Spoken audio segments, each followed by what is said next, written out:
Hi everyone, thanks for joining me. Today's topic is a sensitive one that I know many of you will benefit from. We're going to discover how our eating habits are directly related to our self-worth, self-trust, and self-love. If you struggle with binge cycles, have become a slave to your eating style, or feel that restriction is a pattern that you often find yourself in, this chat is for you. It's easy to get lost in obsessing over the body and health that we want for ourselves. For many of us, it's hard to know where that line is in doing what's right for our body and our health and getting too caught up with the can and cannot lists that begins taking over our lives. Healthful Pursuit is about freeing ourselves by creating a liberated life on a restricted diet. It's about accepting and loving where we're at right now and taking balanced steps toward discovering what our bodies need to heal and thrive. As we know, health is a constant evolution in creating space to grow and understand ourselves better and doing so mindfully. And joining me for today's chat is Nadia Andreeva, the author of the #1 Amazon best-selling book on digestive health for women, Happy Belly, a women's guide to feeling vibrant, light, and balanced. Professionally trained in mindful eating, yoga, and positive psychology, Nadia helps women create a healthy relationship with food that honors their body's unique chemistry and eliminates bloating and irregularity. In addition to her one-on-one consulting and online group programs, Nadia has partnered with Banyan Botanicals, the world's #1 retailer of Ayurvedic supplements, to host the YouTube show Ayurveda for Life. She is also leading an annual detox program for Yoga Journal Russia with over 3,000 participants.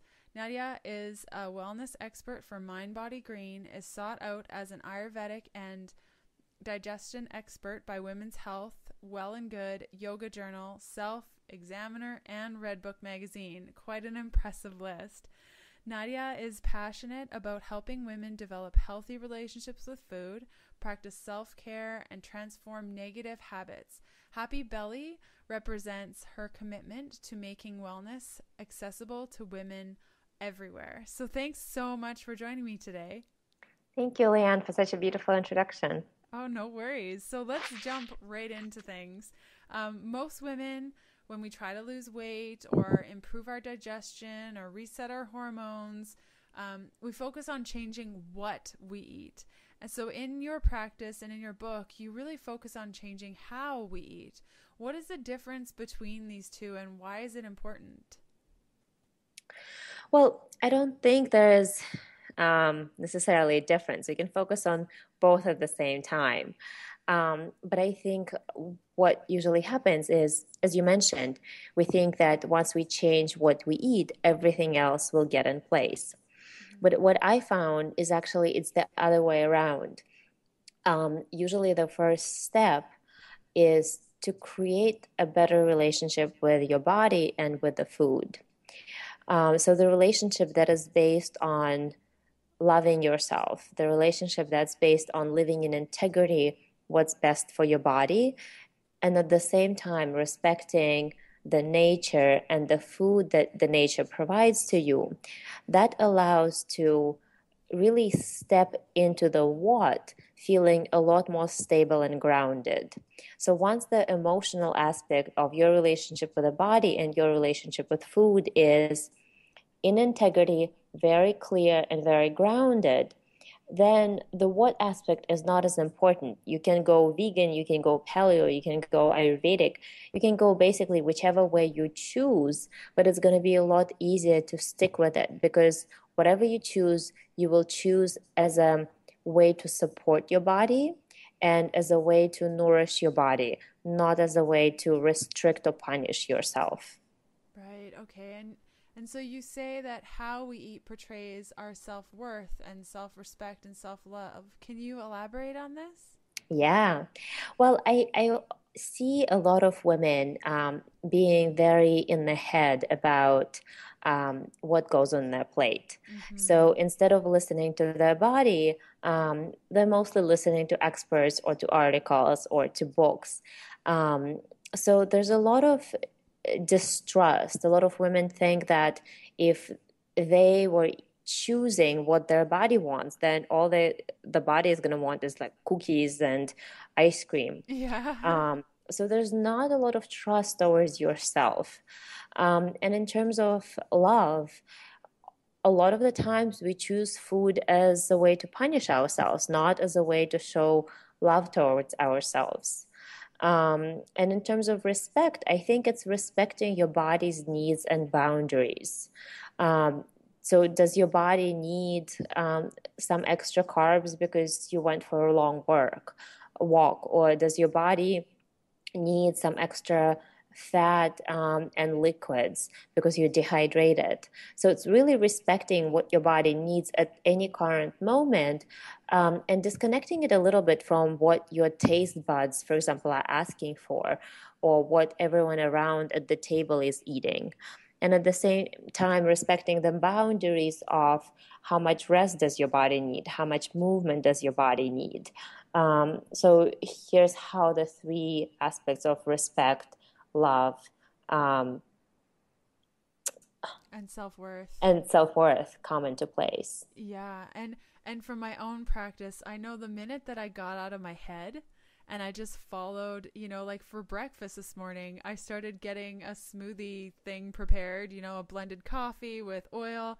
And then I said, well, no, I don't really feel like this actually. I was just in the movement of creating that because I always create it. But halfway through, I said, I don't even really feel like this. So I totally changed my plan, because it is really about, I always say, check yourself before you wreck yourself. Sometimes we're just so in the moment, and you have breakfast, so you eat breakfast, then you're like, wait a minute, I didn't even really feel like that. And really honoring, and you're saying honoring what your body actually wants. It doesn't want the blended coffee, it wants the eggs, or whatever the case may be. So that's really cool feedback. Yeah, and I think what you're describing is really fine-tuning that allows to stay creative every single day.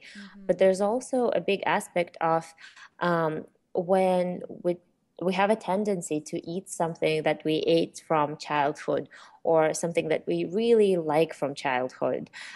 Usually when we're grown up, we keep eating it without necessarily checking in with ourselves and being present to, do we like it right now?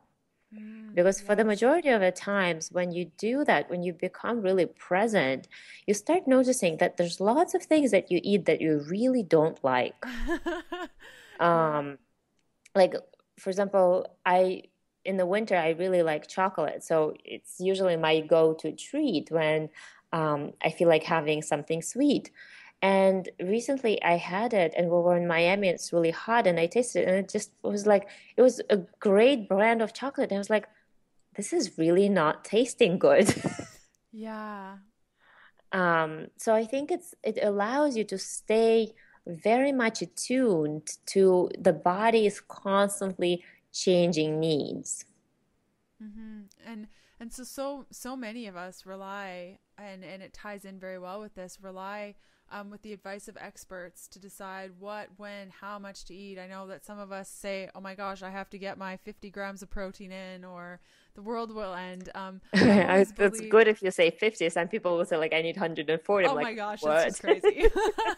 I've always believed that health is a combination of learning what's out there and then applying it to our own bodies, and that everyone needs something a little bit different. So in your book, you say that when it comes to deciding what to eat, one has to combine the external and internal wisdom. Can you tell us a bit more about how we would go about doing that, or what that's all about? Yeah, so let's first explain what is internal and what's external wisdom.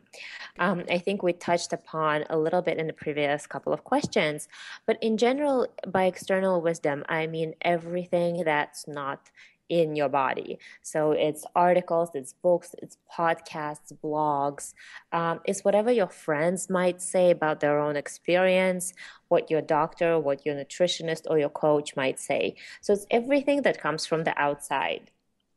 By internal wisdom, I mean the cellular wisdom of your body.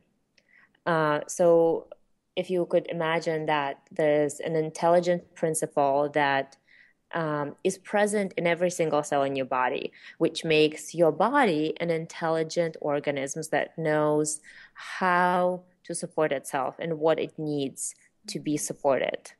So by combining the internal and external wisdom, you can come up to a perfect solution for any given moment or any given situation.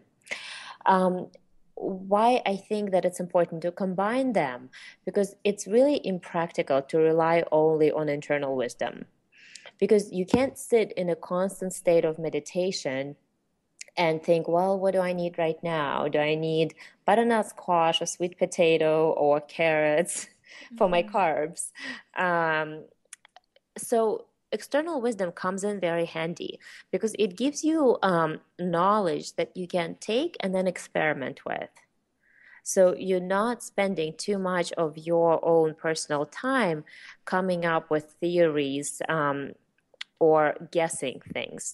You can just take something that worked in the past or that science has proven that has worked for other people, and then experiment and check in with your body regarding, is that a good fit for me? Is that making my body happy? Is that giving me energy? And then, based on the personal experiences, over time, you will build some sort of a map for yourself that this is the amount of rest I need. These are the foods that make me feel really good.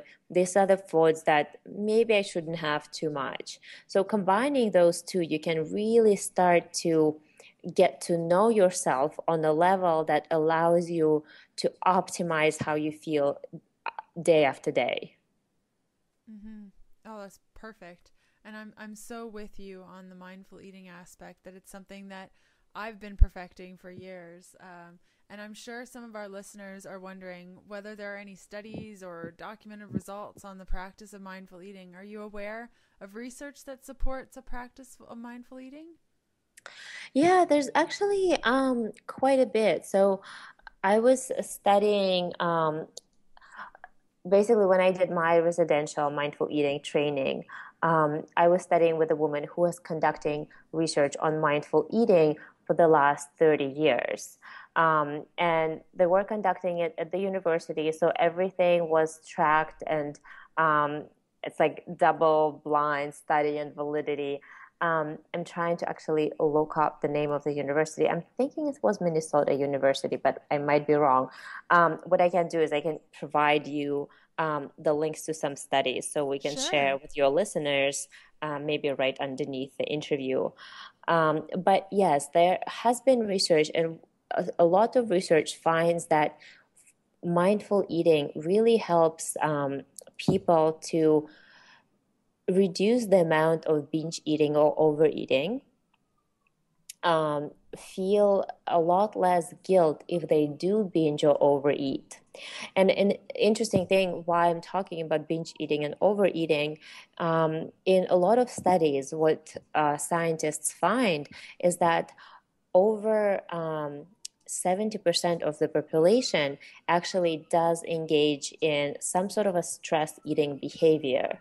Wow. But there are some people that who feel guilty and who start a cycle of blaming themselves and eating further.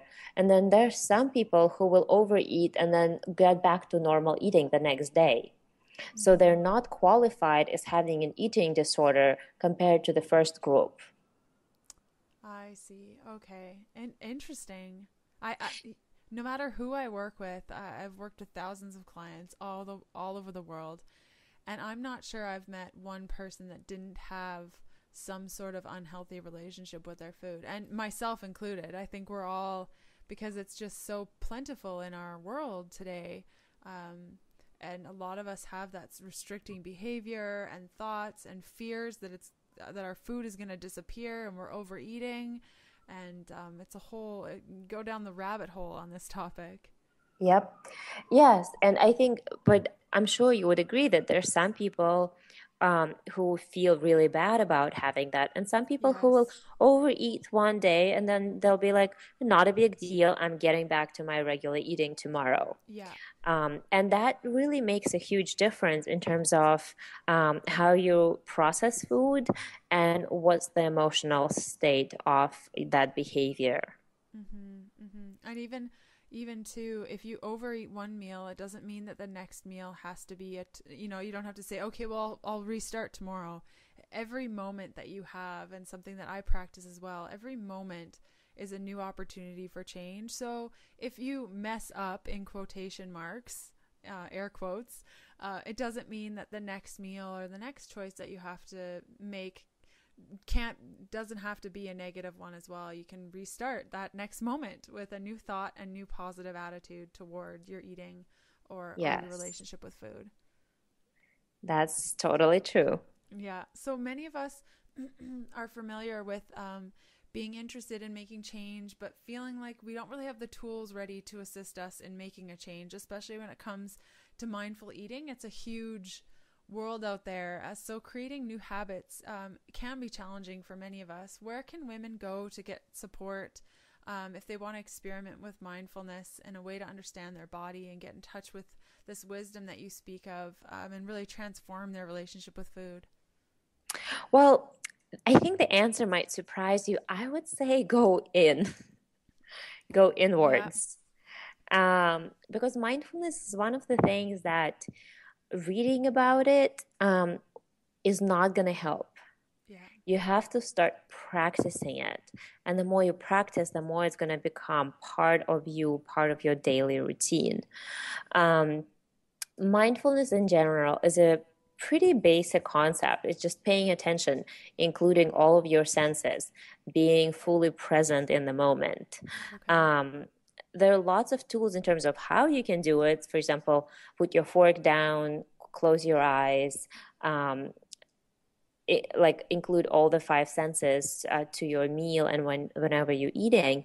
But it's a lot more about taking all the distraction out and then being present with yourself. There's really no difficult theory around it, but it does take consistent practice. So what I would recommend is starting very, very small and committing to something that you know you can't fail. So what you can do is, for example, say that you're going to take 3 breaths with your eyes completely closed before one meal, let's say lunch or dinner. And basically the goal of that exercise would be to check in with yourself and get out of the fight or flight mode. So you're more present in the body, you're more grounded, and you're more present during the meal as a result.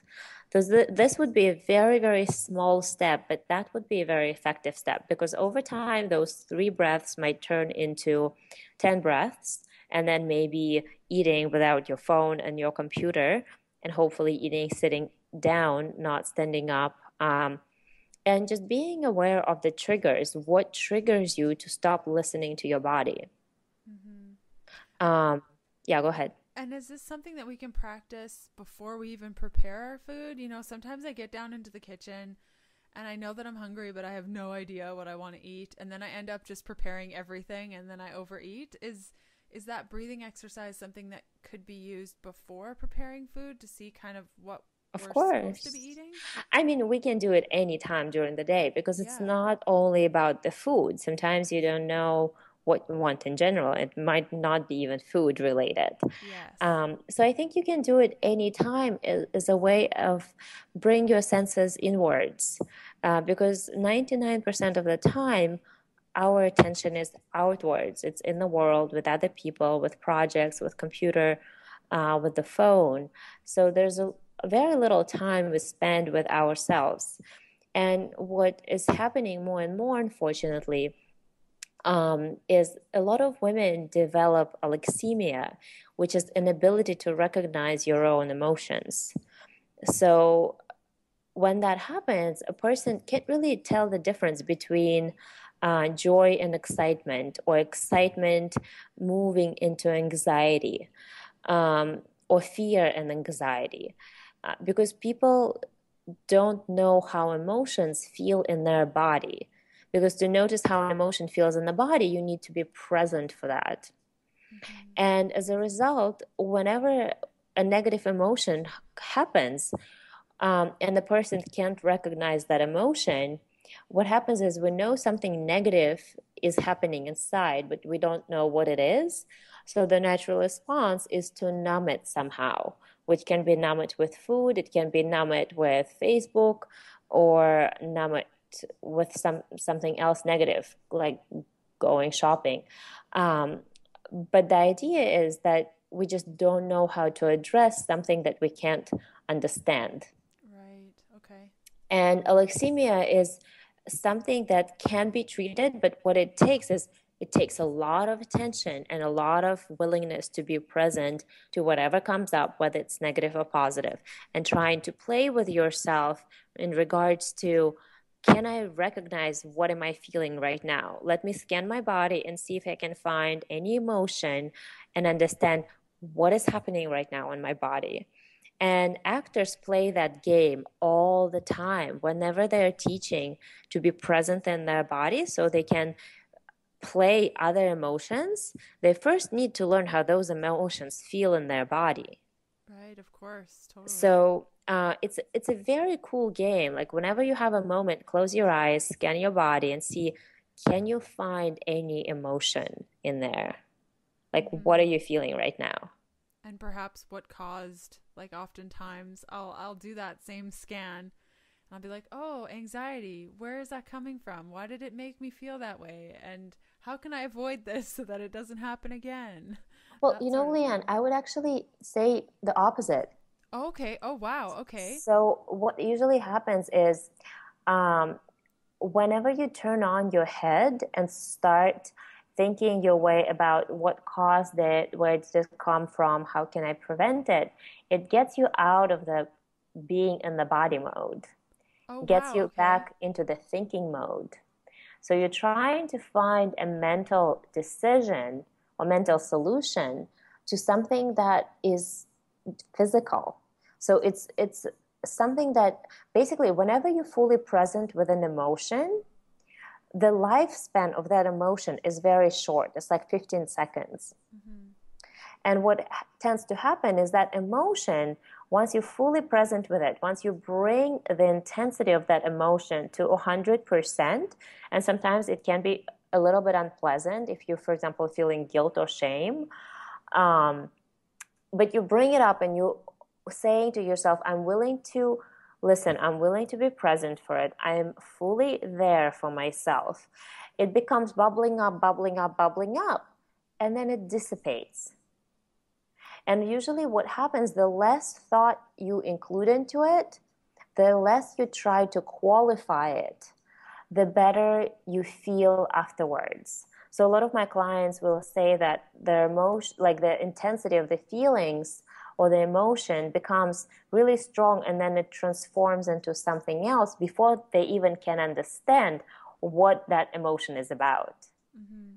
And that's the difference between, for example, like mental therapy, when you talk with a therapist about like your childhood and where it came from, and just like quick energetic healing where you just clear it out. It doesn't matter where it came from. Really interesting. You know what? I gotta say, I don't think I've ever done that. So I am so gonna try that, because oftentimes I'll find the feeling, I'll understand the feeling, and then I'll use all my mental power to come up with a reason why it happened, how to avoid it. I'm a very logical person, obviously. So that's interesting. So it's what you're saying is that it's okay to feel those feelings and not have any and not need to qualify them in any way. Just let them flow through you. Yeah, just let yourself be with that. And in the beginning, you might notice that your body goes through such an active period of releasing that, for example, when I started playing that game with myself, I would sometimes wake up from an intense feeling of shame in my body. And it would just feel like a burning sensation in my chest and my shoulders. And I would feel it, and then it would go away and it would fall back asleep. And it happened for probably 3 days. And then it felt so good, like something was taken off. Honestly, I have no idea where it came from. What I was feeling shameful about, I don't know. But it's gone now. But it's gone. Wow. And there is probably some use in me trying to figure out where it came from. But honestly, it probably doesn't matter. Totally. As long as it's flowed through you. Okay, interesting. I Yeah. am definitely going to try this as soon as we get off the call. So, can you tell me a little bit more about the Beautiful Plate Challenge? Yeah, so the Beautiful Play Challenge is a 2 week experience for women where I combine psychology, mindfulness, and Ayurveda to help women get in touch with their body. So it's very simple. We're basically focusing for 2 weeks on eating from a beautiful plate. And there's a community of women who are supporting each other, sharing pictures of their plates. Um, and every day there's a mini challenge that helps women to get to know themselves, get to know their body more, and at the same time get connected to the healing power of the food. For example, we'll do a day when I describe the energetic qualities of various foods, for example, green food or red food, Mm-hmm. or the healing power of spices and herbs. And there's one day where we're just asking them to do a small mindful eating meditation for like 10 minutes. Um, so it's a wonderful experience to focus on how you feel in the body, how the foods make you feel, instead of focusing on how many carbs, proteins, and fats do I have on my plate. So it sounds like those small actionable tips on a daily basis and all those little baby steps definitely add up. So what happens after the challenge, after 2 weeks? What do people or what do women do after the 2 weeks? So after the 2 weeks, we're usually moving on into a 6 weeks program for women who want to take it just a step further. So for women who want to know more about Ayurveda and their specific body type, and based on their body type, what foods would be best for them, what practices would be best for them. Also want to get an actionable content on the science of habit change, because most of us, to be honest, we know what we should be doing, but there's still certain habits that keep sticking and we can't Mm-hmm. change. And there's so much more research right now regarding how we can change those habits, what we can do, how we can build that into our day to help ourselves be successful. So we covered the science of habit change, Ayurveda, and also get to the healing aspect of the food. So there's so many various diets that can work for the human body, and the human body is very adaptable. So we really discuss um, the benefits of various approaches, and I help women decide which one would be best for them. So they can make a decision and then feel calm and grounded, not pulled into various directions once they choose something that they want to practice for at least a certain period of time. Wow, okay, that sounds great. So if women and Healthful Pursuit readers want to learn more about this, where can they go to get more information about the Beautiful Plate Challenge and the next steps in that?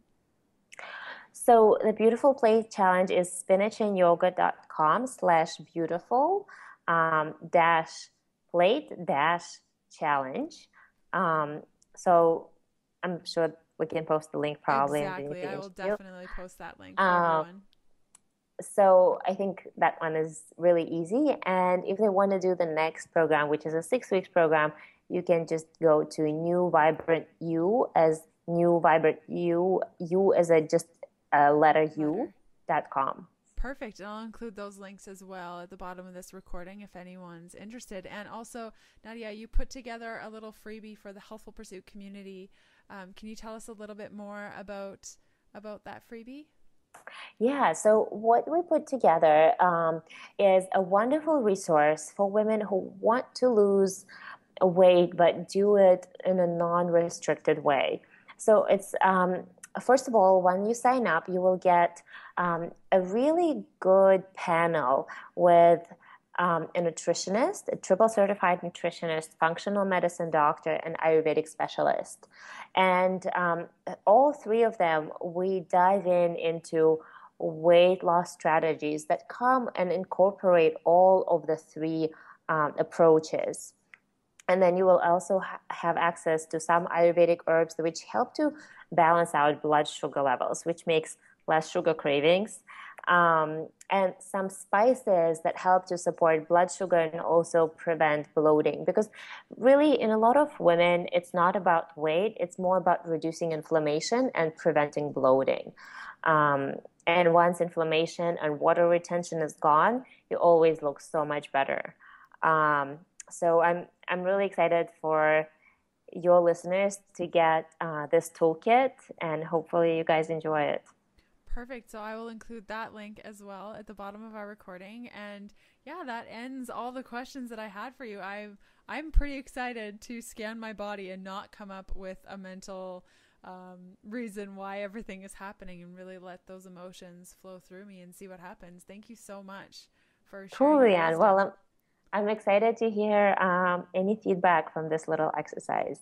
Yeah, perfect. Well, thanks again for having us, and everyone, thanks for listening, and we'll be back soon with another awesome interview. Thank you. Take care. Bye-bye. Bye.